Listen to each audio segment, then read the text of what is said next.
இந்த பழனி முருகனை மாத்திரம் ஆண்டி வேஷத்துலயும் பாப்பாங்க.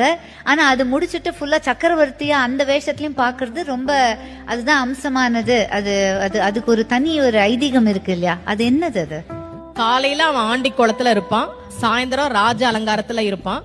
காலையில நீங்க வாழ்க்கையில எதுவுமே இல்லாம அவன் முன்னாடி போய் நின்னாலும் அன்றைக்கு மாலைக்குள்ளேயே உங்கள் வாழ்க்கையில் அவன் ஒரு மிகப்பெரிய மாற்றத்தை நிகழ்த்தி காட்டுவான் அப்படின்றதா ராஜ அலங்காரம். நான் பழனியை பத்தி சொல்லணும்.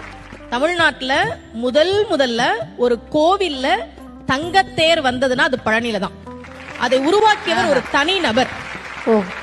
அவர் மட்டும் ஒரு தங்கத்தேர் பழனிக்கு உருவாக்கி கொடுத்தார். இன்னைக்கும் அந்த தங்கத்தேர் தான் பழனியில இருக்கு. அதன் பிறகுதான் மற்ற கோவிலுக்கு வந்தது. ஏன் ஒரு தனி நபர் பழனி கோவிலுக்கு தங்கத்தேர் செஞ்சு கொடுக்கணும்? அவருக்கு ரொம்ப வருஷமா குழந்தை இல்ல. முருகன் கிட்ட, பழனி முருகன் கிட்ட மனமுருகி வேண்டார்.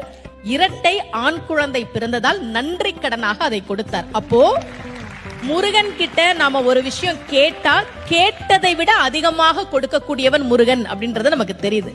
2 கையால நாம அவனை கும்பிட்டா அவனுடைய 12 கரங்களால் நமக்கு அவன் அருளை தரக்கூடியவன்.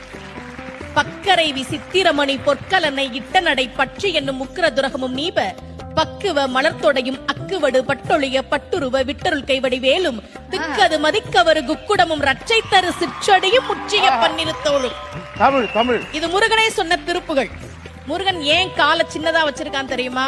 நாமெல்லாம் புடிச்சுக்கிறதுக்கு வசதியா சின்னதா வச்சுக்கிறான். அந்த சின்ன காலை நம்ம புடிச்சுக்கிட்டா பெரிய கையால இந்தா வச்சுக்கோ என்று கொடுக்கக்கூடியவன் தான் முருகப்பெருமான்.